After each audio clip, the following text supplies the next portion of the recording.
Salah satu cara kita untuk menambah iman, menguatkan hati, mengutuhkan pemahaman tentang syariat Islam adalah dengan memperhatikan kisah-kisah orang-orang saleh. Ini penting karena kalau kita memperhatikan di dalam Al-Quran, sebagian besar isi dari Al-Quran itu adalah ayat-ayat kisah. Bedanya kisah dengan ayat-ayat yang lain seperti ayat-ayat tentang perintah, ayat-ayat larangan, ayat-ayat berita.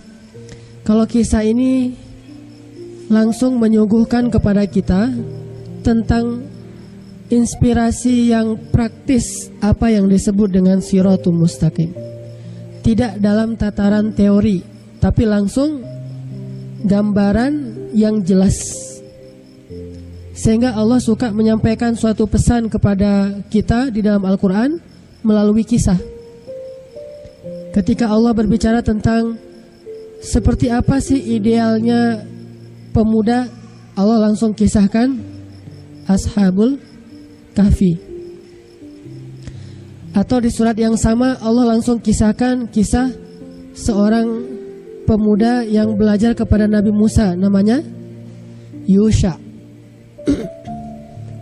Allah langsung kisahkan Yusuf. Ini akan menjadi gambaran yang jelas pemuda yang mustaqim, pemuda yang istiqomah itu gimana? Pemuda yang istiqomah itu adalah Yusuf. Pemuda yang istiqomah itu adalah Ashabul Kahfi. Pemuda yang istiqomah itu adalah Ibrahim. Pemuda yang istiqomah itu adalah Musa. Dalam kasus-kasus yang berbeda-beda. Contoh Yusuf, kasusnya adalah kasus dia terlalu ganteng. Itu kan masalah kan?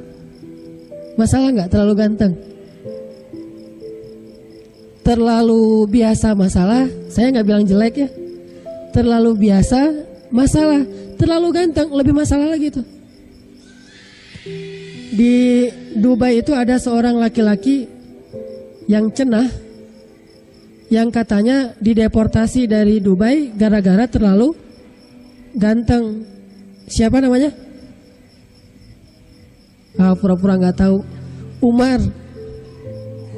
Karena terlalu ganteng akhirnya mengganggu banyak perempuan, sehingga dia dideportasi. Nah, kalau kita yang merasa agak-agak ganteng gitu, mau jadi pemuda istiqomah dengan ujian kegantengan, belajarlah kepada Yusuf. Sesungguhnya penjara lebih saya sukai daripada fitnah. Fitnahnya apa? Diidolakan banyak cewek. Ngidolainnya itu bukan ngidolainnya itu sambil ngiris jari kan ya. Ada fans yang ngidolain seorang penyanyi sambil ngiris-ngiris jari tapi nggak berasa? Nggak ada.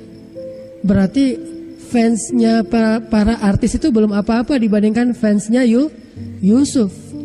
Yusuf tuh fansnya luar biasa, sampai ngiris-ngiris jari pun nggak sekali gini nggak kerasa, wajar lah. Tapi berkali-kali nggak berasa, saking oh ini malaikat, ini bukan manusia, ini luar biasa. Gimana Yusuf? Apakah gini-gini? Enggak. Gimana Yusuf? Apakah gini atau ngasih tanda tangan? Sesungguhnya penjara lebih saya sukai daripada fitnah. Itu baru namanya Shiratul Mustaqim. Shiratal ladzina an'amta 'alaihim minan nabiyyin. Itu istiqomahnya pemuda yang kalau ujiannya adalah fisik, dia ganteng dan terkenal. Kalau sekarang malah dia dikasih ganteng sedikit aja, nggak banyak-banyak seperti Yusuf, sedikit aja, udah dia mulai membuat fitnah di mana-mana. berarti dia bukan pemuda istiqomah gara-gara tidak mengambil inspirasi dari cerita-cerita Al-Quran, yaitu Yusuf. Kalau masalahnya dalam dakwah sebagai aktivis, kan insya Allah nih kita para aktivis nih, maka Siratul Mustaqim, pemuda istiqomahnya aktivis adalah Ashabul Kahfi. Nahnu naqussu 'alaika min anba'ihim, gimana?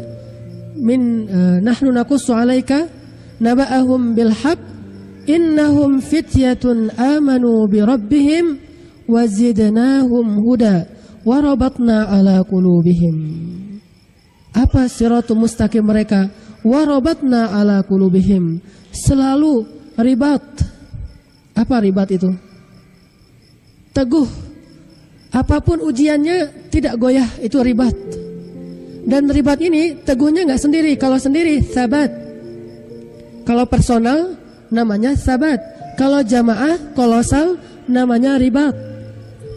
Kalau sabat itu ya muqallibal qulub sabbit qalbi. Itu sabat sendiri-sendiri. Tapi kalau teguhnya secara berjamaah, secara kolosal, itu namanya ribat. وَرَبَطْنَا عَلَى قُلُوبِهِمْ إِذْ قَامُوا فَقَالُوا رَبُّنَا اللَّهُ. Bahkan kata mereka, لَن نَدْعُوَ مِن دُونِهِ إِلَهًا. Lan, gak akan mungkin, gak akan goyah sama sekali. لَقَدْ قُلْنَا إِذًا شَطَطًا. Ini namanya ribat. Teguhnya bareng-bareng.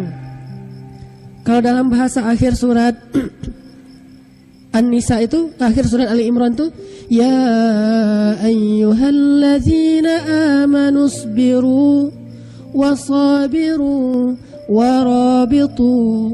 Sabarlah kalian, kuatkanlah kesabaran kalian, dan ribatlah kalian. Bersiagalah kalian. Artinya bersiaga di situ saling menjaga, saling membela, saling menguatkan, saling ta'awun, tolong menolong. Itu adalah pemuda istiqomah dalam konteks aktivis dakwah Ashabul Kahfi. Lalu mereka dalam berdakwah selalu memohon petunjuk Allah. Ya Allah, ini gimana lagi cara kami berdakwah? Rabbana atina min ladunka rahmah wa hayyi' lana min amrina rasyada. Terus dalam memutuskan selalu musyawarah. Qala qailum minhum kam labithtum? Qalu labithna yawman aw ba'da yawm. Qalu rabbukum a'lamu bima labithtum. Kan itu musyawarah. Berapa lama kita di sini? Kata sebagian sehari atau setengah hari. Kata yang lain Allah lebih tahu. Yang penting bukan berapa lama. Kita lapar. Ayo kita utus salah seorang di antara kita beli makanan yang makanan paling bersih, paling suci, paling halal. Dan hati-hati jangan sampai ketahuan. Ini musyawarah dalam menyelesaikan masalah di antara mereka. Itu namanya ribat. Ribatnya jamaah itu Siratul Mustaqim, pemuda yang aktivis. Terus siapa lagi contoh pemuda yang jadi inspirasi Siratul Mustaqim kisahnya dalam Al-Quran? Salah satunya adalah Musa. Dalam masalah apa? Dalam masalah kenalan sama cewek. Gimana Siratul Mustaqim seorang pemuda kenalan sama pemudi? Remaja kenalan sama remaji. Gimana caranya? Coba lihat surat Al-Qasas. Surat 28 ayat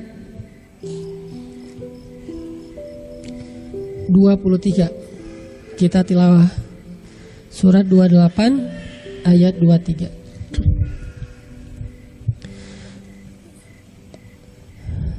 A'udzu billahi minasy syaithanir rajim.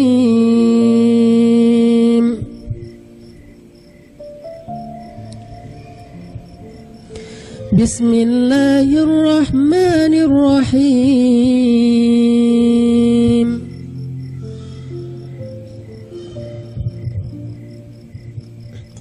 ولما ورد ماء مدين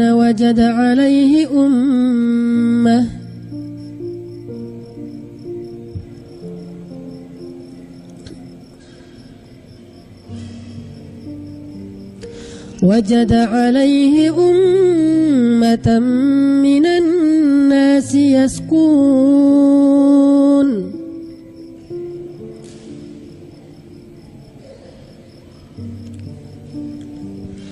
ووجد من دونهم امرأتين تذودان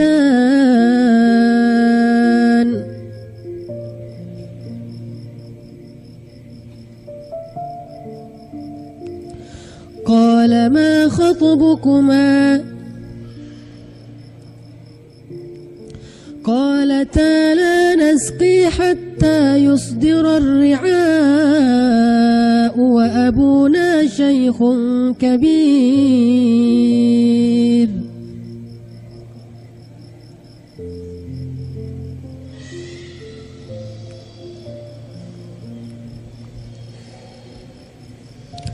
فسقى لهما ثم تولى إلى الظل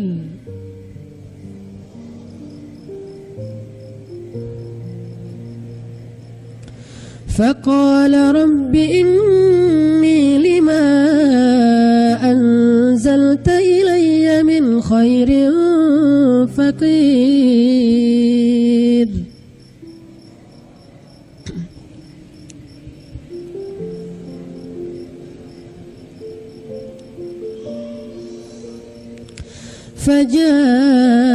فجاءته إحداهما تمشي على استحياء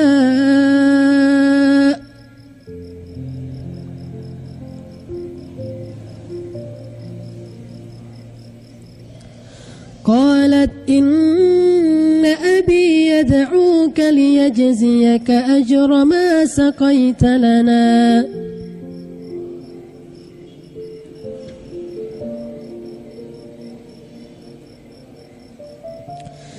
فلما جاءه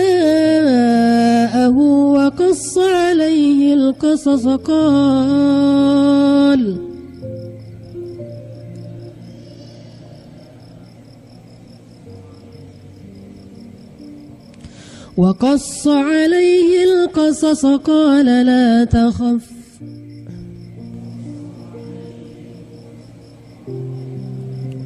نجوت من القوم الظالمين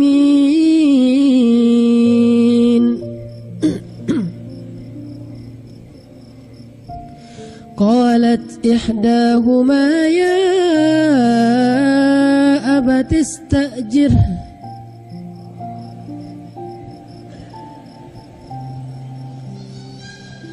إن خير من استأجرت القوي الأمين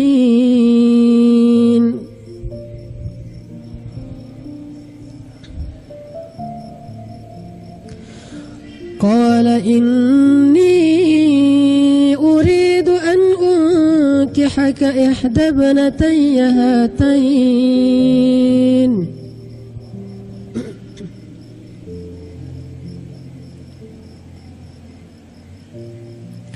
على أن تأجرني 8 حجج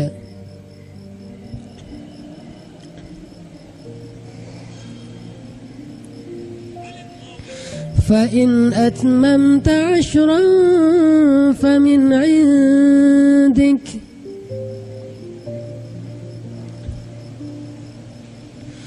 وما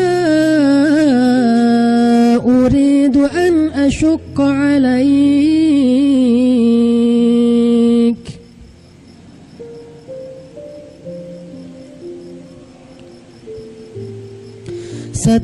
ستجدني إن شاء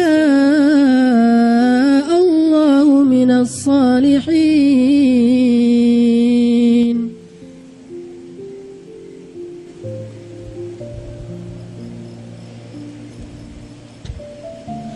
قال ذلك بيني وبينك أيما الأجلين قضيت فلا عدوان علي والله على ما نقول وكيل.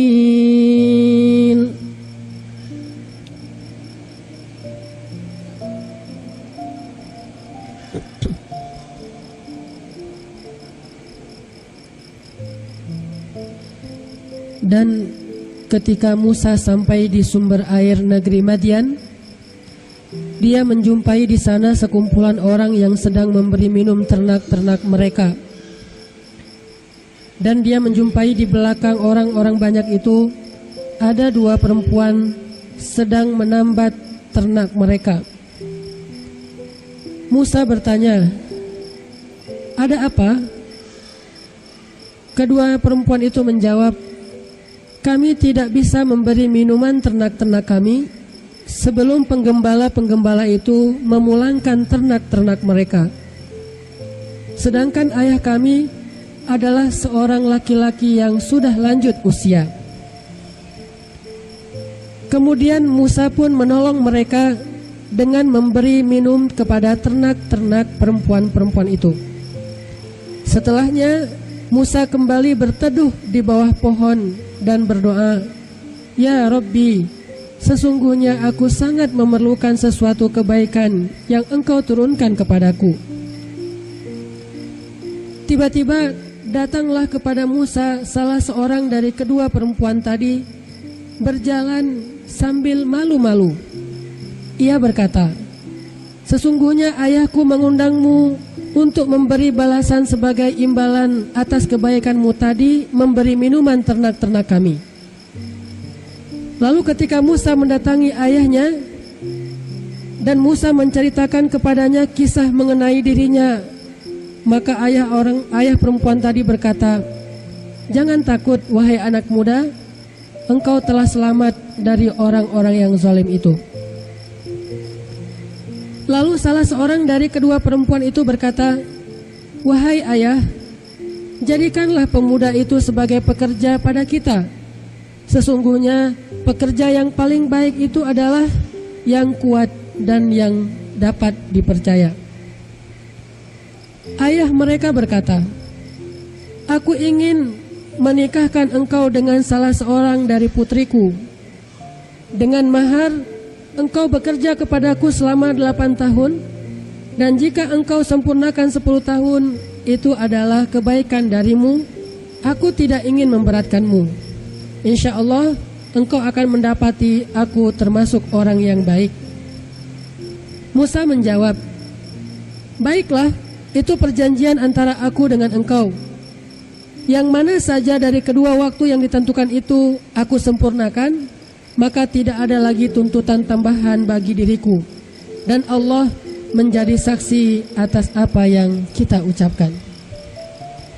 Ini adalah Siratul Mustaqim, pemuda ketika berkenalan dengan pemudi. Gimana cara kenalannya? Seperti itu.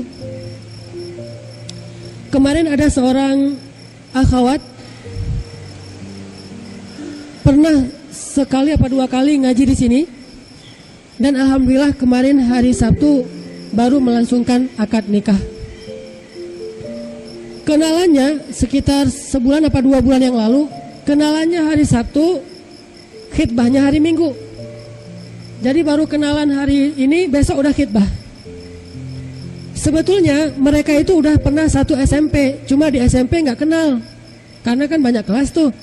Baru tahu pas hari Sabtu mereka kenalan, "Oh ternyata kamu di SMP itu juga." "Oh iya, saya di SMP itu juga." "Oh gitu." Baru tahu hari itu. Terus, "Saya ingin mencari calon istri. Saya juga lagi menunggu calon suami." "Ya sudah, kalau kamu serius, datang aja ke ayah saya. Di mana rumah kamu?" Ditunjukkan rumahnya. Besok dia datang, "Pak, saya sudah selesai kuliah, berniat mau menikah, dan saya kenal dengan anak bapak kemarin di acara nikah temennya. Akhirnya saya tanya ke dia bagaimana, dia katanya suruh saya datang ke bapak. Saya ingin melamar anak bapak." Itu yang cara yang baik. Mirip-mirip dengan Musa lah. Itu namanya Siratul Mustaqim. Bukan pacaran 2 tahun, udah gitu gak jadi. Pacaran lagi 2 tahun, gak jadi lagi. Alasannya apa? Ta'aruf. Kenalannya gimana? Dia BBM-an, Assalamualaikum, udah tahajud belum? Udah duha belum? Hari ini puasa enggak? Hari ini hari Senin loh, udah makan sahur belum? Kesannya sih Islami, tapi fitnah. Walaupun kesannya Islami, ngajak puasa Senin Kamis. Si laki-lakinya, oh iya alhamdulillah udah bangun, udah dari jam 2. Habis itu udah setelah balas BBM tidur lagi. Ini bukan ta'aruf, ini fitnah. Musa adalah pemuda yang mengajarkan kepada kita tentang siratum mustaqim dalam kenalan laki-laki dan perempuan. Gak banyak ngomong, cuma ma khotbukuma. Musa ganteng gak? Gak pernah lihat Ustaz. Semua nabi itu ganteng. Kan saya pernah bilang kan, gak ada nabi yang gak ganteng. Walaupun ada Yusuf yang gantengnya itu mukjizat, tapi nabi yang lain semuanya juga ganteng, cuma gantengnya alami. Jangankan nabi, suatu perusahaan aja kalau cari duta produk dia, cari yang ganteng dan cantik kan. Perusahaan minyak rambut carinya pemain bola. Kenapa nggak Lionel Messi yang jadi dutanya? Karena Lionel Messi biasa-biasa aja fisiknya, main bolanya yang luar biasa. Kenapa yang dicari Cristiano Ronaldo? Padahal main bolanya biasa-biasa aja tuh, tapi fisiknya menjual. Duta yang dicari oleh suatu produk aja carinya yang ganteng, apalagi duta Allah. Duta Allah. Allah kalau ngutus orang yang membawa kitabnya, itu ngutus orang yang ganteng, bukan cuma manusia, malaikat aja cari yang ganteng. Coba, mana malaikat yang ganteng?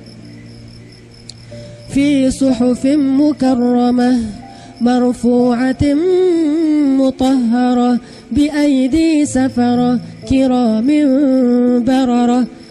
Bi aidi safarah kiramin bararah. Orang yang membaca Al-Quran dan dia mahir, dia dikumpulkan bersama malaikat-malaikat safarah kiramim bararah. Tahu siapa malaikat safarah kiramim bararah? Safarah itu kalau dalam bahasa kita itu bukan utusan. Utusan itu rusul atau rasul. Kalau safarah itu bahasa Indonesianya duta. Terjemahannya agak keliru. Bukan utusan, duta. Beda utusan dengan duta, beda dikit lah. Dan bahasa duta ini, duta yang diutus oleh Allah di antara malaikat. Ketika turun satu ayat itu, malaikat-malaikat yang paling sempurna fisiknya, yang bawanya aja malaikat yang paling sempurna, Jibril. Dan yang mengikuti Jibril namanya malaikat safarah kiramim bararah.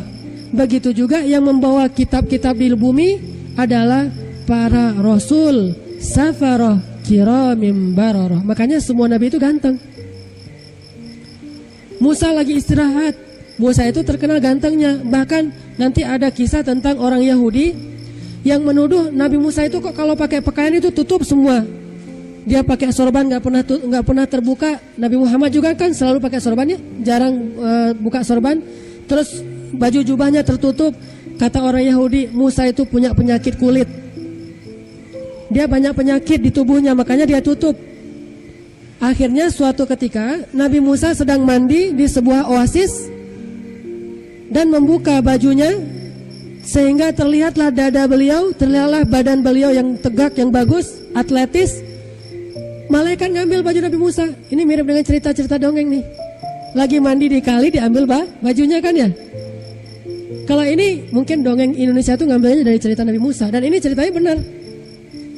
Diambillah baju Nabi Musa oleh malaikat, sehingga Nabi Musa selesai mandi nyari-nyari baju, tapi enggak semuanya terbuka, hanya antara dadanya saja dan antara perut sampai lutut tertutup tetap, karena itu batas auratnya. Tapi dadanya kebuka, kelihatan orang yang gagah.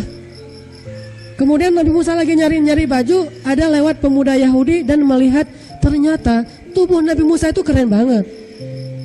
Orang yang atletis banget, nggak ada perutnya buncit tuh, nggak ada cerita Nabi perut buncit tuh, nggak ada. Ada Nabi perut buncit? Nggak ada. Kalau ada orang yang perut buncit ngaku Nabi, itu aja ketahuan bukan Nabi. Orang perutnya buncit gimana mau ngaku Nabi? Karena Nabi nggak ada yang jelek. Nabi itu nggak ada yang akalnya pas-pasan. Semua Nabi itu ganteng, semua Nabi itu cerdas, semua Nabi itu pintar, semua Nabi itu banyak ilmu, dan semua Nabi itu akhlaknya mulia semuanya. Walaupun ada yang tegas, ada yang lembut, tapi mulia semua akhlaknya. Sehingga kata orang Yahudi yang lihat Musa lagi nyari-nyari baju, tidak ada pemuda yang lebih ganteng di antara Bani Israel daripada Musa. Terkenalah sejak saat itu Musa adalah orang yang tidak punya penyakit, tetapi dia menutup auratnya secara sopan. Nah, orang yang seganteng ini, pemuda single, jomblo, tapi ganteng, lagi duduk di bawah pohon. Pastinya kan duduknya bukan duduk gaya orang biasa ya. Duduk cowok ganteng gimana? Coba praktek. Oh, ada yang duduknya ada yang sok-sok cool gitu ya? Enggak lah. Pokoknya dia duduk di bawah pohon lagi kecapean, tiba-tiba melihat ada dua perempuan yang sedang menunggui ternak-ternaknya ingin memberi minum tapi nggak bisa, soalnya harus ngantri dengan penggembala-penggembala yang laki-laki. Perempuan yang soleha itu nggak mau desak-desakan sama laki-laki. Kalau kita pergi umroh, terus di hotel itu kan ada lift tuh. Kalau saya sering tuh pas lagi saya di dalam lift, tiba-tiba terbuka lift, ada akhwat, biasanya sih yang dari orang-orang Arab atau orang-orang yang paham agama ya. Dia pas mau masuk lift lihat ada saya cuma sendiri di dalam lift, dia nggak jadi masuk.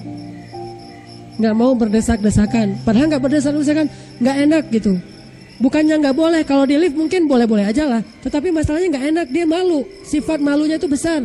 Dan mahkota perempuan yang soleha itu adalah sifat malu.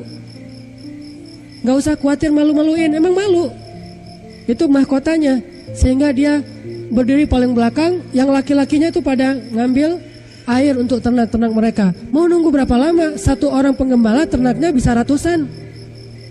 Nunggu lama, dilihat sama Nabi Musa. Ada apa sih kok mereka nggak maju-maju? Didatangin sama Nabi Musa. Nabi Musa datang. Pas datang Nabi Musa bilang apa? Ma khotbukuma, ada apa?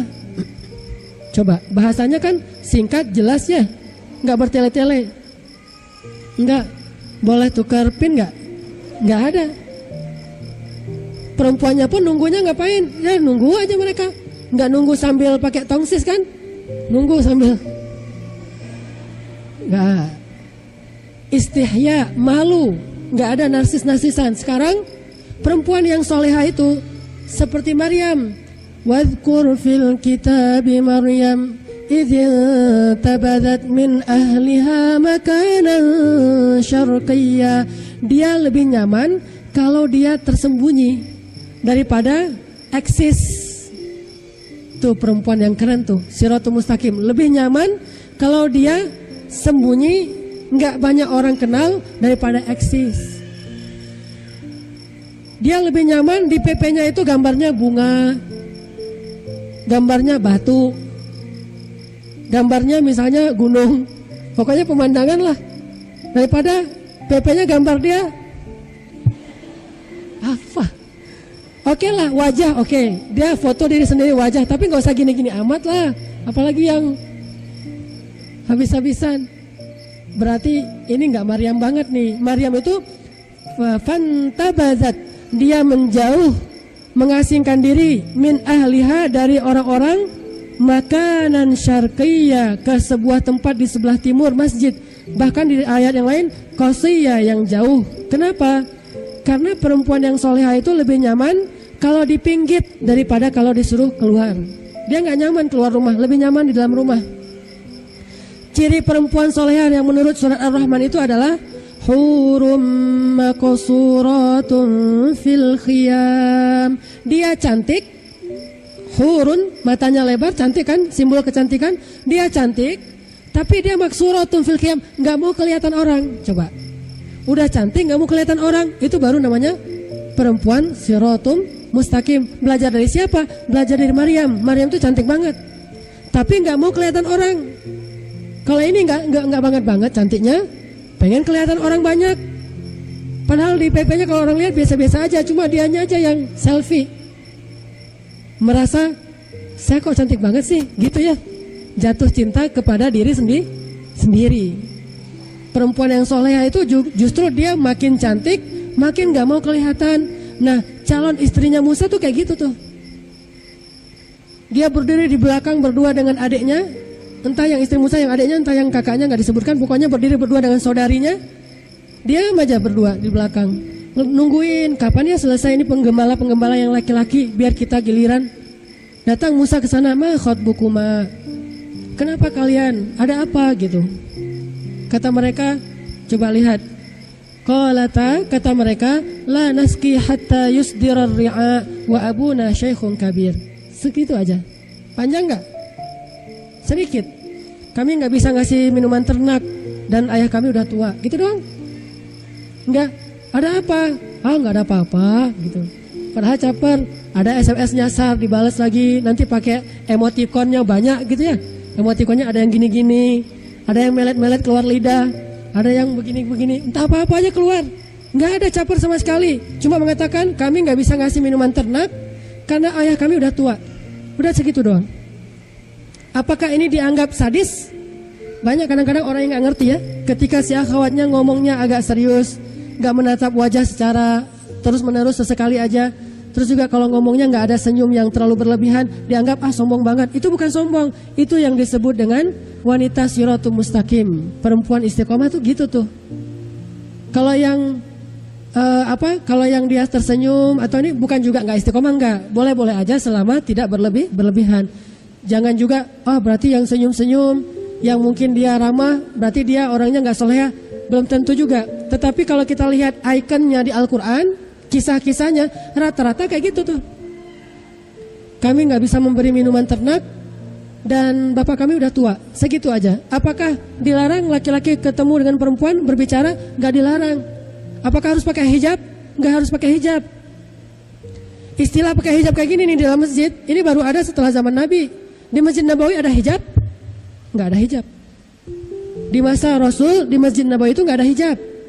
Apa buktinya? Satu, ketika ada seorang perempuan, anaknya Abu Lahab mengadu kepada Nabi karena dituduh sebagai anaknya Abu Lahab. Kata Nabi, besok kamu sholat berjamaah di masjid, duduk paling depan ya, biar kelihatan. Besok dia duduk paling depan. Sehingga Nabi mengatakan, wahai kaum muslimin, siapa yang mencela nasabku berarti dia mencela aku. Sesungguhnya semua nasab di hari kiamat terputus kecuali nasab Nabi Muhammad. Kata Umar, ya Rasulullah, siapa yang mencela nasabmu? Kasih tahu ke saya. Ya Umar, duduk. Wahai kaum muslimin, itu anak Abu Lahab. Siapa yang mencela dia karena bapaknya? Sesungguhnya dia adalah dari keluargaku dan keluargaku itu tidak terputus nanti di hari kiamat. Ditunjuk orangnya dan kelihatan, menunjukkan bahwa di Masjid Nabawi tidak pakai hijab. Yang pakai hijab di rumah Nabi.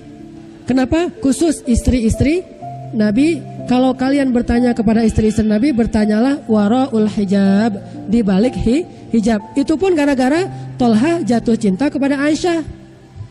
Asbabun nuzulnya kan gitu tuh. Tolha bilang apa? Kalau Rasulullah meninggal, saya bakalan menikahi Aisyah. Soalnya Rasulullah udah 60 tahun, Aisyah masih 16 tahun. Kalau Rasulullah meninggal, saya akan menikahi Aisyah. Turun ayat di surat Al-Ahzab. Satu ayat itu tentang masalah hijab dan tentang masalah gak boleh menikahi istri Nabi setelah Nabi meninggal. Kata jumhur ulama itu khusus karena ada fitnahnya. Boleh pakai hijab kayak gini? Boleh. Gak pakai hijab juga boleh. Intinya soal bagaimana sikap masing-masing. Tapi kalau gak bisa jaga sikap, mending pakai hijab aja deh. Cuma kalau misalnya pakai hijab masih belum bisa jaga sikap, mending gak usah ngaji aja deh. Ngaji ikhwan hari Minggu, akhwat hari Sabtu. Tapi insya Allah di sini semuanya ngerti lah. Gak pakai hijab pun bisa kan ya? Semangat bilang insya Allahnya. Artinya bahwa boleh ketemu Nabi Musa dengan calon istrinya walaupun mereka belum muhrim. Ya namanya juga ketemu di tempat umum dan tidak ada hubungan yang mesra-mesra, cuma ngomong gitu doang. Gimana apa? Ada apa? Kami nggak bisa ngasih minuman ternak soalnya bapak kami udah tua. Oh gitu. Ya udah langsung diambil oleh Musa. Dia ngantri di belakang para penggembala, ngambil air dengan timba yang gede-gede yang biasa dibawa oleh 2 orang 3 orang laki-laki. Musa ngangkat sendiri dan ternaknya itu bukan 1 ekor unta. Bisa ratusan ekor unta dikasih minum sendiri oleh Musa. Padahal dia baru pulang dari perjalanan jauh. Begitu capeknya masih punya tenaga. Musa terkenal orang yang sangat kuat. Sehingga Nabi sering bilang Umar itu mirip dengan Musa. Keras, kuat orangnya. Gimana nggak kuat? Dia pegang janggut kakaknya dibanting kan? Gimana megang janggut banting? Berarti tuh kenceng banget. Ya ibna ummi la ta'khudz bi lihyati, kata Harun. Harun itu kan orangnya lembut tuh. Wahai anak ibuku, jangan kau tarik janggutku. Lalu kenapa engkau biarkan mereka tersesat? Oh Musa, keras orangnya terhadap kebatilan. Aku sudah nasihati mereka. Wahai orang Bani Israel, wahai dan sebagainya. Ini menunjukkan bahwa Musa itu orangnya kuat, terlihat. Setelah itu Nabi Musa udah ngasih minuman ternak, dia langsung pergi. Nggak ada basa-basi yang lain. Duduk, ya Allah, saya lapar. Si perempuan-perempuan ini udah pulang. Tiba-tiba salah satu di antara mereka diutus oleh ayahnya datang lagi, alastihya, datang kepada Musa malu-malu. Alastihya, malu-malu datangnya. Gimana datang malu-malu? Gimana ya, wajahnya merah kan gitu kan ya? Gimana mau ketemu, soalnya nih bukan nggak kenal, orangnya keren lagi. Terus saya nggak pernah ketemu dengan cowok lagi, belum biasa. Kalau nggak malu-malu berarti udah biasa gaul sama laki-laki. Kalau ini istihya menunjukkan dia belum terbiasa berinteraksi dengan laki-laki, sehingga makanya kemarin pas mereka nikah nih yang tadi saya cerita akhwat, baru kenal sehari udah langsung khitbah. Pas mau ngasih makain mas kawin, kan ada semacam penyerahan mas kawin tuh, habis akad nikah, udah gitu cium tangan, salaman gitu ya. Pas mau salaman gimana? Lama, mau salaman tuh gini-gini lama, kayak ada magnet gitu, nggak dapat gitu ya.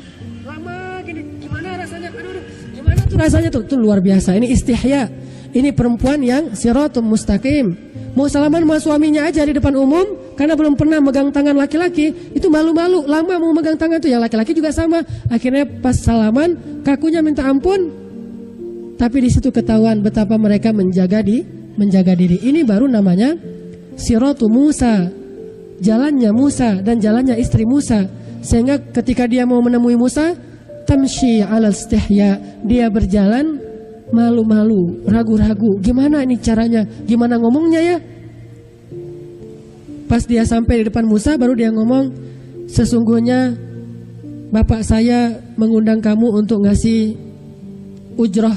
Ujroh itu kalau bahasa kita upah atas ternak yang kamu kasih minum tadi. Udah gitu doang ngomongnya.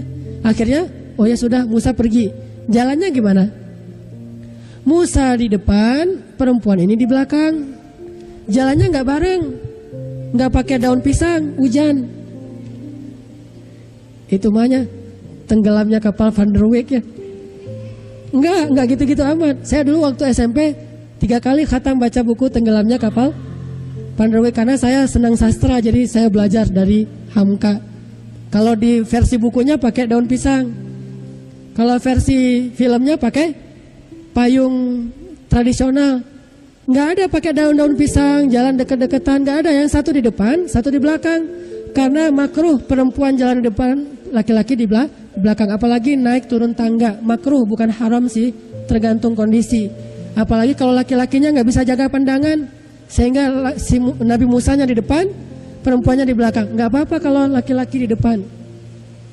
Terus gimana tahu rumahnya? Tinggal bilang aja dari belakang, belok kanan, gitu kan? Belok kiri, lurus. Udah kayak navigator. Gimana? Turn left, turn right, strike apa? Belok kanan, belok kiri. Navigator kan gitu kan ya? Ya udah jadi navigator aja dari belakang. Dan itu adalah siratul mustaqim, cara laki-laki dengan perempuan yang belum saling kenal. Sampai di rumah, ayahnya ngobrol. Ternyata mereka punya perhatian kepada Musa. Udah gitu pakai bahasa sindiran ke ayahnya. Ayah, apa? Kayaknya laki-laki itu baik dan dia kuat. Gimana kalau dia jadi pekerja aja, menggantikan ayah? Kan ayah nggak sanggup ngasih minuman ternak, menggembala sendiri. Kami juga susah kalau perempuan. Dia kayaknya paling cocok tuh. Ayahnya paham. Bahasa kayak gini nih, bagi seorang perempuan pasti ada modus. Ketika dia bilang, Masya Allah orangnya baik ya, itu modus. Tapi bahasanya sopan, elegan. Bukan, aku pengen nikah sama dia, pokoknya aku kalau nggak sama dia nggak mau nikah. Nggak gitu-gitu amat. Ini mah anak yang manja. Ini bahasanya elegan banget. Gimana kalau dia jadi pekerja kita? Ayahnya langsung paham. Kalau enggak, perempuan ini nggak akan pernah mengomentari seorang laki-laki kalau dia nggak tertarik. Dia mengomentarinya karena memang benar-benar nih laki-laki menawan, memang layak dikomentari. Siapapun perempuan yang ngelihat Musa dan dia masih single, pasti akan mengomentari Musa. Dan ayahnya tahu, kok anak saya selama ini nggak pernah perhatian sama laki-laki, yang ini dia komentar, dia bicara, oh berarti dia ada hati nih. Orang dulu kan gitu kan. Saya pernah dengar cerita sepupu saya mau nikah perempuan, sepupu saya. Keluarganya bagus, cara pendidikannya, akhlaknya bagus. Suatu hari si sepupu saya ini pernah nyebut nama seorang sepupu yang lain, laki-laki. Kata mamanya, saya belum pernah dengar loh dia nyebut tentang seorang laki-laki, baru kali ini. Kayaknya kita jodohin yuk dia sama sepupunya. Nah ini berarti menunjukkan perempuan ini selama ini terjaga. Sekali dia nyebut laki-laki itu gara-gara dia tertarik dan orang tuanya langsung ngerti. Sedangkan kalau udah biasa, kamu serius gak sih? Kamu serius gak sih? Ditanya kayak gitu. Kalau kayak gitu tuh berarti udah biasa tuh. Soalnya seringnya gak serius. Wahai ayah, boleh gak dia jadi pekerja di rumah kita? Kata ayahnya, wahai Musa, bukan ditawarkan jadi pekerja, ditawarkan jadi suami, tapi dengan cara maharnya bekerja. Lebih cerdas lagi nih si bapak. Calon mertuanya cerdas banget ya. Jadi sekali gitulah. 2-3 pulau terlampaui. Wahai anak muda, kalau bahasa di drama-drama radio, wahai kisanak gitu ya.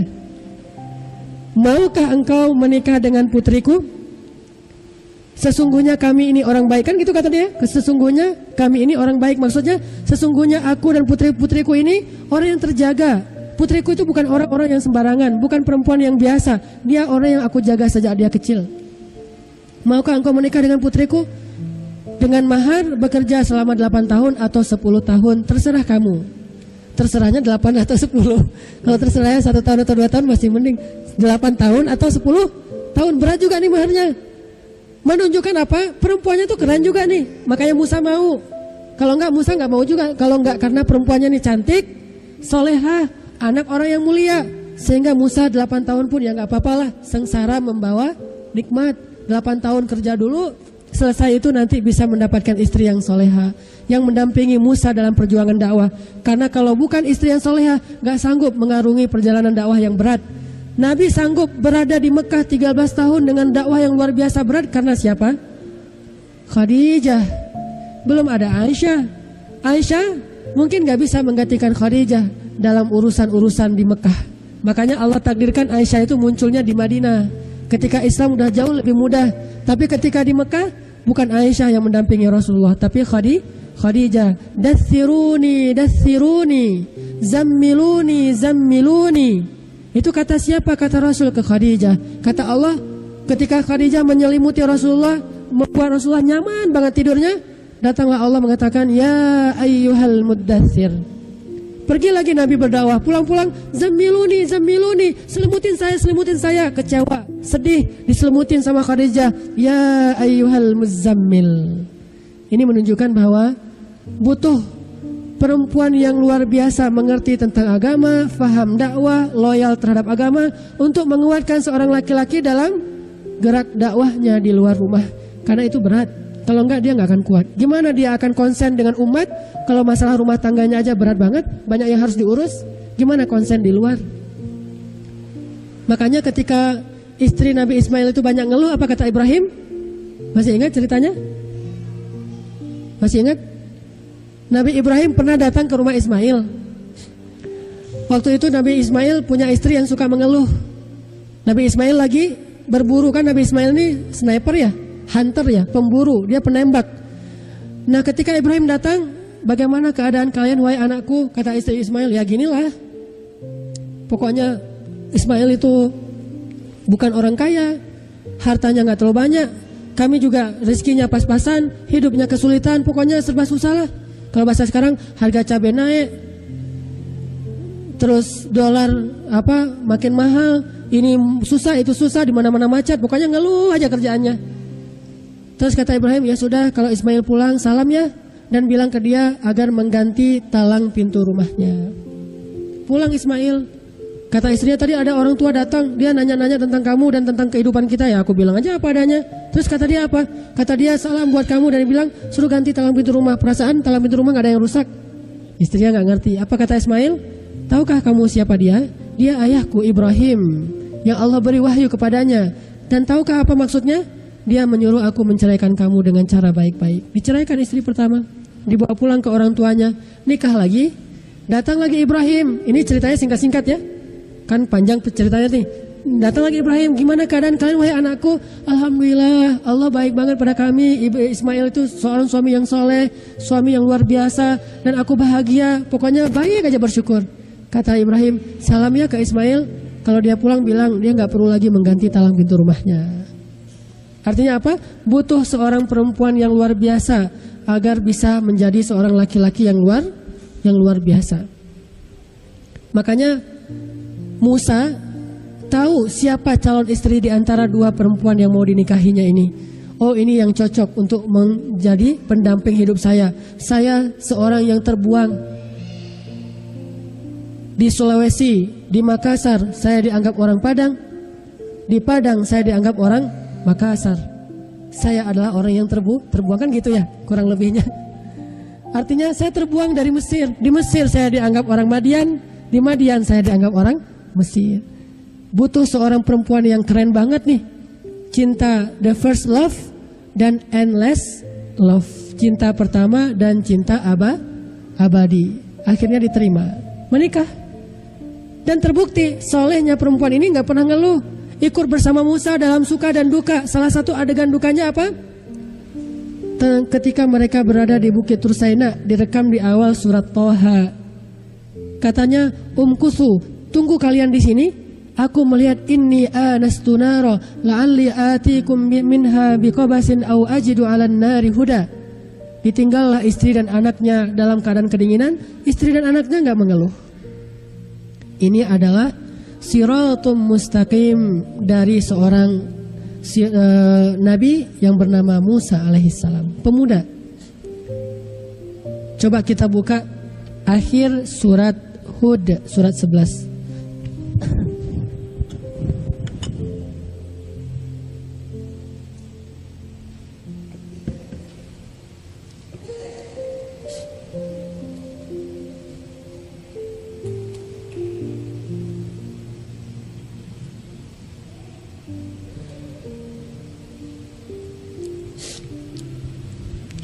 Surat Hud ayat 120.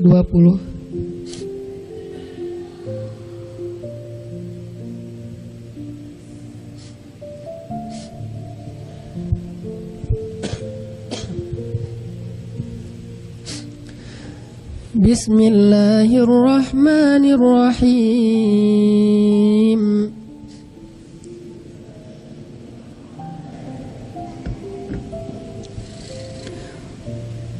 وَكُلًّا نَّقُصُّ عَلَيْكَ مِنْ أَنبَاءِ الرُّسُلِ مَا نُثَبِّتُ بِهِ فُؤَادَكَ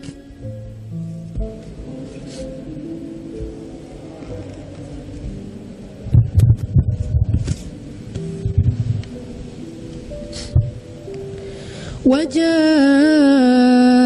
فِي هَذِهِ الْحَقُّ وَمَوْعِظَةٌ وَذِكْرَى لِلْمُؤْمِنِينَ.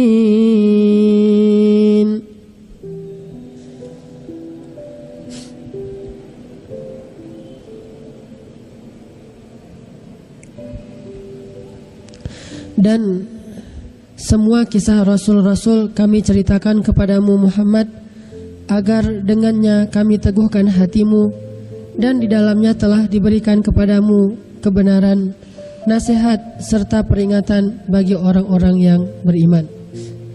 Maksudnya apa? Kisah-kisah itu bisa menjadi penguat hati.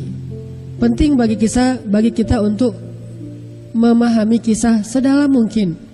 Dan kalau nanti antum sudah pada punya anak, salah satu materi tarbiyah aulad yang luar biasa itu adalah kisah. Dan kisah itu lebih mudah dicerna oleh anak kita daripada kita ajarkan misalnya coba hafal rukun Islam. Dia hafal tapi gak ngerti. Hafal rukun iman, dia hafal tapi gak ngerti. Kalau kisah, coba, kisah itu intinya dua. Kalau kita berkisah, belajarlah bahasa narasi dan bahasa dialog. Gimana narasi, gimana dialog. Narasi kalau dulu kan pada suatu hari, itu narasi ya. Kalau dulu tuh. Kalau misalnya dialog, katanya ini berkata, itu berkata, dan dua orang yang berbicara kita bedakan intonasi suara. Coba berkisah ke anak-anak kita itu kayak bersandiwara, sehingga mereka mendengar dan mereka akan sukses. Dan tidaknya kita berkisah kepada anak-anak kita itu, gimana kita tahu sukses apa enggak? Kalau anak-anak kita itu sampai memiliki spirit kisah itu dalam diri mereka. Kalau kisah tentang seorang tokoh sampai mereka kagum kepada tokoh itu, berarti kita berhasil mendoktrin mereka dengan kisah. Sama kayak kita nonton film. Film-film yang dibuat oleh orang Hollywood itu kan membuat kita senang kepada tokohnya. Misalnya film Superman, semua orang pengen jadi Superman, beli baju Superman. Ketika kita baca kisah tentang kehidupan salah seorang pemain bola, jadi pengen mengidolakan pemain bola, beli baju yang ada tulisan pemain bola. Kalau perempuan, kisah tentang seorang mungkin Cinderella, akhirnya kita cari sepatu Cinderella. Pokoknya kisah itu yang baru sukses atau enggak dilihat dari apa? Dari bisa enggak kita mengagumi atau memiliki semangat di kisah itu dalam diri kita. Ketika saya mengisahkan tentang Sulaiman, anak saya yang Maryam, yang TK yang paling kecil bilang, "Baba, kalau nanti aku punya adik yang laki-laki pengen dikasih nama Sulaiman." Berarti dia ngidolain Sulaiman. Ketika kita kisah Zulkarnain, pokoknya kalau aku punya adik laki-laki mau namanya Zulkarnain. Terakhir kita kisahkan Umar, pokoknya kalau aku punya adik laki-laki mau namanya Umar. Udah berapa aja? Yang terakhir kemarin kisahnya Yahya, karena saya lagi kagum-kagumnya sama Yahya nih. Dia bilang kalau punya adik laki-laki maunya namanya Yahya. Udah 4. Wah, berarti harus punya anak 4 laki-laki. Sulaiman, Zulkarnain, Umar, Yahya. Makin banyak dikisah, makin banyak harus punya anak laki-laki nih. Kenapa? Karena si yang Maryam sama Aisyah tuh ngidolain banget yang dikisahkan. Apalagi kalau kisah Yahya itu kita kisahkan gimana Yahya masuk kecil, usia 7 tahun udah hafal kitab Taurat. Dia udah jadi anak yang soleh, wa barram biwalidayhi wa hananan min ladunna wa zakatan wa kana taqiyya wa atainahu al-hukma sabiyya. Yahya. Sehingga alhamdulillah ini berita gembira. Mohon doanya dari antum semuanya. Udah kalau dari istri pertama alhamdulillah udah hamil 4 bulan. Sekarang mudah-mudahan dikasih anak laki-laki. Mau saya kasih nama Yahya Ayyash. Tahu siapa Yahya Ayyash? Salah satu mujahid Palestina yang syahid. Anak muda usia 17 tahun. Namanya Yahya Ayyash. Udah Yahya Ayyash pula. Yahya dan Ayyash itu artinya sama, hidup. Hidup. Artinya apa? Di dunia dia hidup, di akhirat dia hidup. Namanya syahid. Sesungguhnya syahid itu tidak mati kan kata Allah. Bal ahya'un 'inda rabbihim. Mereka hidup di sisi Allah. Namanya Yahya Ayyash. Saya suka dengan nama Yahya karena nama saya pun diambil dari sifat Yahya, hananan wa zakatan wa kana taqiyya. Jadi mohon doanya mudah-mudahan dikasih anak laki-laki. Seperti keinginan Imran punya anak laki-laki, seperti Zakaria pengen punya anak laki-laki. Fahabli min ladunka waliya waj'alhu rabbi radiyya. Apalagi memang Maryam pengennya adiknya dikasih nama Yahya. Kalau nanti anak perempuan gimana Ustadz? Udah aja juga namanya. Namanya Khadijah. Wah, biasa aja Ustadz. Enggak biasa. Itu orang yang pernah dapat salam dari Allah langsung kan ya. Khadijah Hanunah. Panggilannya apa Ustadz? Nona. Panggilannya Nona. Kan Khadijah Hanunah. Hanunah itu artinya kekasih. Khadijah Hanunah, panggilannya Nona. Kalau laki-laki Yahya, kalau perempuan Khadijah. Kalau kembar Ustaz, laki-laki dan perempuan ya udah dua-duanya. Kalau kembar laki-laki dengan laki-laki banyak lah, masih banyak stoknya. Ada Sulaiman, ada Umar, ada Zulkarnain, ada Ali, ada banyak. Ada Utsman, ada Hasan, ada Husain, banyak. Nggak usah ribet-ribet cari di Google lah. Di Google itu aneh juga susunan kata-katanya. Kadang-kadang 3 kata berbahasa Arab tapi pas diterjemahin nggak enak. Sering tuh orang nyari, Ustadz saya nyari di Google gini bener nggak Ustadz? Ini apa-apaan nama kayak gini nih? Aneh namanya. Atau cari nama tokoh-tokoh yang belum tentu soleh. Namanya siapa? Husni Mubarak. Namanya sih bagus, tapi presiden yang korup kan? Namanya Husni Mubarak, presidennya korup. Siapa lagi namanya? Jangan. Nama sahabat yang udah pasti Allah mengatakan radhiyallahu an. Atau nama Nabi. Yahya itu nama dari langit tuh. Ya Zakaria, inna nubashiruka bi ghulamin ismuhu Yahya. Allah yang kasih nama Yahya. Siapa lagi yang datangnya dari langit namanya? Ismail. Ismail itu nama langit. Apa arti Ismail? Orang yang suaranya terdengar ke langit. Sami'a Ismail, yang suaranya terdengar sampai ke langit. Ketika dia menangis di bumi, suara tangisnya terdengar ke langit sehingga Allah mengutus Jibril untuk memberinya air. Ismail. Ini jadi kemana nih? Jadi tentang anak. Tadi tentang apa terakhir? Hah? Tentang Musa. Oke, Siratul Mustaqim. Selanjutnya kalau misalnya kita baca kisah Al-Quran, kisah Siratul Mustaqimnya pemudi. Kalau tadi kan pemuda, Musa, Ashabul Kahfi, Yusha. Kalau yang perempuan siapa? Akhwat yang jadi idola di dalam Al-Quran. Maryam. Kalau yang belum nikah, Maryam. Kalau perempuan sebagai istri siapa? Asiyah. Kalau perempuan sebagai ibu siapa? Yang jadi Siratul Mustaqim, ibu yang paling keren. Yang dua anaknya dua-duanya nabi. Dia punya dua anak, dua-duanya nabi. Keren banget kan? Kalau Hajar satu Ismail, kalau Sarah satu Ishak. Kalau ini satu ibu, dua anak, duanya nabi. Dia punya 3 anak, 2 laki-laki, 1 perempuan. Yang 2 laki-laki ini dua-duanya nabi. Siapa? Ummu Musa, ibu Musa. Dia punya anak laki-laki Harun, nabi. Punya anak perempuan, punya anak laki-laki lagi Musa, nabi. Ini dikisahkan oleh Allah juga di dalam surat Al-Qasas. Coba buka lagi surat Al-Qasas. Ayat 7. Boleh nambah air?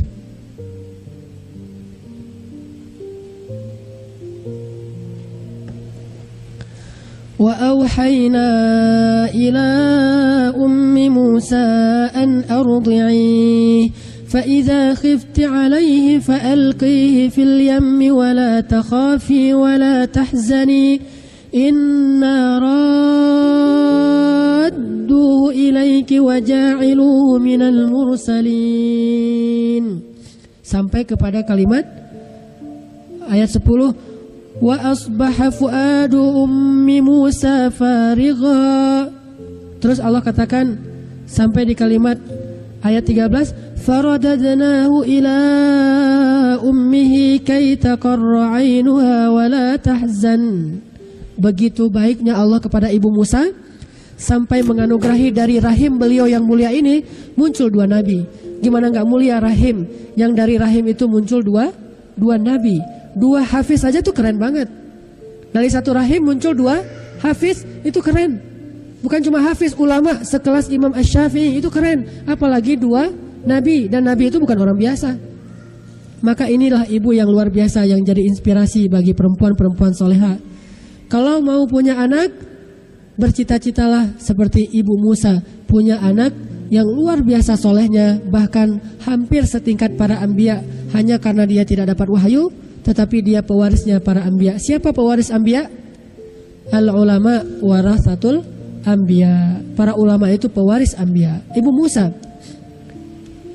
Dan apa Siratul Mustaqimnya ibu Musa? Rela untuk berpisah dengan anaknya demi kebaikan anak itu. Walaupun anaknya baru lahir. Kalau kita mungkin anaknya SMP, SD, udah di pesantren, kata keluarga, kamu buang-buang anak. Itu bukan buang anak, rela berpisah demi kebaikan anak itu. Seperti dulu saya mau mengantarkan anak saya Aisyah ke Kudus. Di Kudus itu ada pondok pesantren tahfiz Al-Quran. Usia kelas 1 mau ditaruh di Kudus. Saya nggak rela, istri saya rela banget. Beda keimanannya. Kalau saya imannya lemah, istri saya bagus imannya, sehingga dia rela. Dia nggak apa-apa lah kita berpisah. Yang penting anak ini nanti dia selesai SD hafiz. Saya bilang enak aja, anak masih kecil ditaruh di tempat yang jauh kayak ngebuang anak aja. Kan saya ini ngomong aja kayak gini nih, tapi pas diuji nggak sanggup juga, jauh dari anak. Akhirnya karena istri saya ngebujuk terus, ya udahlah kita bawa ke Kudus. Pas musim panas, pas liburan bawa ke Kudus. Sampai di Kudus ikut tes, termasuk anaknya Ustadz siapa tuh yang Tionghoa? Salah seorang Ustadz yang terkenal di TV tuh, anaknya juga ya. Bukan Felix Show, yang satu lagi. Ada satu lagi namanya, kalau Felix Show nggak tahu ya. Yang satu lagi sering juga muncul di TV, anaknya juga ikut tes hari yang sama. Kalau nggak salah anak Agim juga di situ tuh. Nah saya bawalah ke sana, ikut tes, udah hafal 2 juz, masuk tes kelas 1 SD. Seharusnya kan kalau 2 juz itu udah pasti lulus lah insya Allah. Cuma salahnya apa? Di Kudus itu cara menghafal Qurannya beda dengan yang saya anggap. Saya belajar menghafal Qurannya versi Arab. Belajarnya baca amma yatasaalun tartil. Ternyata di sana enggak gitu. Amma yatasaalun anin nabiyil azim alladzi hum fihi mukhtalifun. Gitu tuh baru lancar. Kalau anak saya pasti tes, coba Aisyah ngaji amma yatasaalun anin nabiyil azim. Dipikir nggak lancar, kok lama bacanya, beda versi, akhirnya nggak lulus.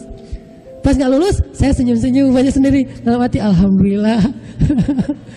Istri saya yang sedih, nggak lulus, salah cara mengajarkan. Saya bilang bukan salah, kita yang benar, mereka mungkin punya mazhabnya sendiri. Kalau saya nggak setuju cara ngafal kayak gitu, karena walaupun lancar, tapi wakafnya nggak benar, hanya mengandalkan lancar. Kalau ini udah tartil, wakafnya benar, cuma dia memang agak lama. Kalau ngulang hafalan itu 1 juz 1 jam. Kalau itu 1 jam itu bisa dapat 3 juz. Sehingga wajar anak-anak Kudus itu kelas 3 SD sudah selesai khatam. Kelas 3 SD udah khatam, dan itu jumlahnya nggak 1-2, ada puluhan anak kelas 3 SD khatam. Paling telat kelas 6 SD khatam, dan itu terkenal udah lama banget pesantrennya. Walaupun dalam masalah mazhab mereka tradisional ya, NU, tapi dalam masalah ngafal Quran bagus sih. Cuma metodenya beda. Apa sih namanya? Yang Kiai Arwani itu saya bawa ke sana, tapi saya bersyukur nggak lulus, sehingga anak saya balik lagi ke Bandung. Sekarang sekolah di dekat rumah, setiap hari bisa ketemu. Cuma di situ akhirnya saya belajar ke istrinya Nabi Musa, ibunya Nabi Musa. Oh ternyata harus gitu ya, kok berat amat sih? Berat. Makanya itulah inspirasi ibu-ibu. Kalau alhamdulillah kalau istri saya dia berhasil, dia bukannya nggak sayang sama anak, jauh lebih sayang daripada saya. Karena dia yang melahirkan, dia yang mengandung 9 bulan, dia yang menyusui, dia yang mendidik, jauh lebih sayang daripada seorang ayah. Tetapi imannya jauh lebih baik daripada saya, sehingga dia rela berpisah dengan anaknya demi kebaikan anak itu. Kelas 1 SD udah mau ditaruh di pesantren, alhamdulillahnya nggak jadi. Tapi ini udah target lagi nih, nanti kelas 1 SMP mau taruh lagi di pesantren. Nggak tahu saya nanti siap apa enggak. Kalau kelas 1 SMP, siapa tahu mungkin kalau udah kelas 1 udah lumayan ini ya, karena udah gede. Setidaknya puas-puasin dulu lah masa kecil. Tapi sebetulnya kalau di Cina, saya nggak bawa laptop. Kalau di Cina itu ada satu pesantren, pernah dulu diputarkan, pesantren tahfiz Al-Quran di Cina. Itu yang masuk ke sana itu mulai dari usia 3 tahun. 3 tahun udah masuk pesantren dengan syarat ayah ibunya minimal menghafal 1 juz Al-Quran. Kalau enggak, berarti ayah ibunya nih enggak punya azam, sehingga nanti takutnya anaknya enggak akan berhasil. Kalau ayah ibunya hafal 1 juz, anaknya pasti lulus, walaupun belum bisa ngomong, belum bisa baca Quran. Memang masuk situ belum bisa baca Quran, tapi kelas 6 SD udah hafiz semuanya. Cuma pesantren ini terlarang di Cina. Enggak boleh di Cina itu ada pesantren ngafal Quran, sehingga kalau lagi dicari tahu, diinspeksi gitu sama pemerintah Cina, mereka bilang bukan pesantren Al-Quran, pesantren bahasa Arab. Jadi kayak Islamic Center yang isinya adalah learning Arabic, bukan learning Al-Quran. Gak boleh belajar Al-Quran di sana. Bolehnya belajar bahasa Arab. Itu ada di Cina, yang negerinya bukan mayoritas Muslim, dan anak-anaknya itu udah tinggal di situ dan gak boleh dijenguk kecuali 2 bulan sekali. Coba bayangin anak 3 tahun ditaruh di pesantren, anaknya tuh lucu-lucu, kan sipit-sipit, putih-putih gitu ya. Dan di puncak gunung Cina dingin-dingin, anaknya tuh kayak tikus gitu, lucu-lucu gitu. Saya ngeliat kok kayak tikus lucu-lucu gitu. Imut-imut anak-anaknya tuh, ngelihat wah lucu-lucu banget.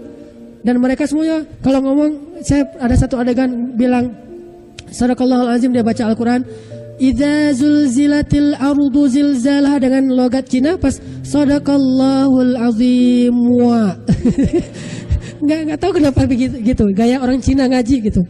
Lucu-lucu semuanya. Kok tega ya orang tuanya, 2 bulan sekali baru bisa ngejenguk, itu pun cuma sehari. Udah gitu ditinggal lagi, 2 bulan lagi kemudian dijenguk lagi. Tapi fasilitasnya bagus. Tempat odolnya ada, tempat sikat giginya steril. Terus handuknya tuh ada 3, ada handuk wajah, handuk badan, handuk untuk yang apa kalau dia lagi berkeringat. Handuknya itu steril, tempatnya hangat. Emang fasilitasnya sih bagus. Tempat tidurnya itu digulung, kalau udah habis bangun tidur digulung, nggak bisa tidur lagi. Nggak ada tempat tidur, karena tempat tidurnya model ala orang Jepang digulung itu. Dan tidurnya di bawah, kenapa? Biar hangat. Soalnya lantainya itu lantai yang hangat, soalnya mereka di musim dingin terus. Ternyata ada yang tega, dan itu ngambilnya dari inspirasi siapa? Ummu Musa. Berat hati Ibu Musa, bukannya nggak berat, tetapi karena itu perintah Allah, ya udah dihanyutkan juga di Sungai Nil. Tapi terbukti Allah mengembalikan dia kepada ibunya, kai taqarra ainuha wala tahzan, supaya Ibu Musa nggak sedih terus, supaya ibu Musa bergembira. Ini namanya Siratul Mustaqim ibu Musa. Siapa lagi ibu-ibu yang jadi Siratul Mustaqim di dalam Al-Quran? Ibunya Maryam, istri Imron. Apa inspirasinya? Bernazar pengen punya anak yang jadi ulama. Bukan cuma anak soleh. Kalau soleh itu sendiri. Ini soleh dan mensolehkan, berarti ulama. Dan itu tidak bisa dilakukan kecuali anak laki-laki. Kenapa? Tidak sama laki-laki dengan perempuan dalam masalah syariat. Bukan gak sama dalam masalah amal soleh. Kalau amal soleh semuanya bisa sama. Bahkan perempuan bisa lebih soleh daripada laki-laki seperti Maryam. Cuma kalau dalam masalah syariat punya keterbatasan. Sehingga kata Allah, tidaklah sama antara laki-laki dengan perempuan dalam masalah batasan syariat. Ibunya pengen punya anak laki-laki supaya bisa berdakwah keluar dari rumah. Ternyata anaknya, Rabbi inni wada'tuha untha. Ya Allah, anak saya perempuan. Kata Allah, wallahu a'lamu bima wada'at walaysa dzakaru kal untha. Allah tahu siapa yang dia lahirkan. Laki-laki emang gak sama sih dengan perempuan. Tetapi kata Allah, fataqabbalaha rabbuha biqabulin hasanin wa ambataha nabatan hasanan wa kaffalaha Zakaria. Tetap diterima oleh Allah. Apa pelajarannya? Ibu yang punya azam pengen banget anaknya itu jadi ulama. Itu penting sekali. Pertama doa ayah, Rabbi habli minas salihin, Zakaria dan Ibrahim. Kedua, azam ibu. Kalau ibu mau punya anak yang ulama sampai ke tingkat azam, insya Allah jadi anaknya ulama. Tapi azam ya, bukan khawatir. Apa bedanya? Khawatir itu pikiran yang cuma terlintas, besok lupa. Pertama pengen anaknya jadi ulama. Oh, akhirnya ngelihat Cowboy Junior, pengen anaknya jadi Cowboy Junior. Terus ngelihat Brandon, pengen anaknya jadi dancer. Terus ngelihat apa lagi, pengen anaknya jadi ini, jadi itu. Ganti-ganti keinginannya, itu namanya khawatir. Nggak jadi apa-apa nanti. Nggak jadi ulama juga, nggak jadi penyanyi juga, nggak jadi apa-apa. Terus ngapain? La ilaha ula, wa la ilaha ula. Muzabzabina baina dzalik. Nggak ke sana, terombang-ambing karena ibunya labil. Selama hamil labil aja. Pengen ini pengen itu pengen ini, pengen itu, ganti-ganti. Ngelihat misalnya seorang pejabat, oh anak saya harus jadi pejabat kayak gini nih, ganti lagi. Ngelihat seorang atlet, anak saya harus jadi kayak gini, ganti lagi. Harus sabat, azam. Apa azamnya? Pengen anaknya jadi ulama seperti Asy-Syafi'i, banyak baca kisah Syafi'i terus pengen kayak Imam Syafi'i. Anak itu insya Allah jadi. Saya buktinya. Bukti apa Ustadz? Ibu saya ketika hamil saya dulu tahun 81 berazam saya pengen punya anak yang qori juara nasional. Usia 12 tahun. Persis 12 tahun kemudian tahun 94 saya juara nasional tingkat anak-anak, usia saya 12 tahun. Kata ibu saya, ini adalah keinginan saya ketika saya dulu mengandung kamu. Sehingga saya berpikir, coba kalau ibu saya bilang saya pengen punya anak seperti Imam Syafi'i. Sekarang saya udah jadi Imam Syafi'i. Kalau jadi Imam Syafi'i gimana? Saya baca Al-Quran, langsung hafal. Langsung hafal kan keren tuh kan ya? Udah hafiz hadis, ribuan hadis. Tapi karena azamnya qori, ya sebatas qori. Alhamdulillah. Alhamdulillah lah. Gak ada yang boleh kita sesali. Tapi kalau misalnya kita punya kesempatan lagi, jangan sebatas itu. Jangan cuma pengen anaknya jadi qori. Kalau perlu anak saya harus jadi imam Masjidil Haram. Jadilah dia Syekh Sudais. Idhab ja'alakallahu imamal haramain. Pergi kamu. Semoga Allah jadikan kamu imam Masjidil Haram. Kan gitu kan? Akhirnya jadilah dia imam Masjidil Haram. Kalau marah sama anak, kalau anaknya lagi nendang-nendang di dalam perut, wahai imam Masjidil Haram, gitu kan ya? Dielus-elus sambil bilang imam Masjidil Haram, Masya Allah Yahya gitu, Masya Allah Syafi'i, Masya Allah. Pokoknya apa yang kita azamin, insya Allah azamkan. Nah insya Allah tuh jadi tuh. Nah istrinya Imran berazam punya anak ulama. Ternyata takdir Allah beda, anaknya perempuan tapi soleha banget, bahkan dia seperti perempuan surga. Lam yatamithunna insun qablahum walajan. Terpelihara banget, hanya untuk punya anak pun gak boleh pakai laki-laki, saking terpelihara. Padahal lewat suami kan halal, tapi enggak, saking sucinya, enggak disentuh oleh laki-laki ataupun jin. Satu-satunya perempuan yang enggak pernah disentuh oleh jin adalah Maryam. Satu-satunya bayi yang enggak pernah disentuh oleh jin adalah Isa. Luar biasa. Tapi Allah wujudkan cita-cita istri Imran dengan melahirkan cucunya yang bernama Isa. Rasul, bukan cuma Nabi, Rasul. Bawa kitab suci, Injil. Ini azam istri Imran. Siratul Mustaqim. Makanya ibu itu harus punya azam. Anaknya tuh mau jadi apa yang jelas. Jangan labil, yang jelas, yang spesifik, dan terus menerus dipelihara selama hamil, mengandung, terus melahirkan, mendidik sampai dia besar, insya Allah jadi itu. Syekh Ahmad Yasin tahu? Salah satu pendiri Hamas di Palestina, itu azam ibu beliau. Kalau kita lihat di YouTube dialog dengan beliau almarhum ketika beliau masih hidup, sebelum beliau ditembak, beliau bilang, ketika saya dalam kandungan, ibu saya bermimpi akan punya anak laki-laki dan disuruh kasih nama Yasin. Akhirnya saya dikasih nama Ahmad Yasin, dan ibu saya berazam saya jadi seorang ulama dan mujahid. Benar, jadi ulama dan mujahid. Azam ibunya. Makanya punya azam itu siratul mustaqim Ummu Musa.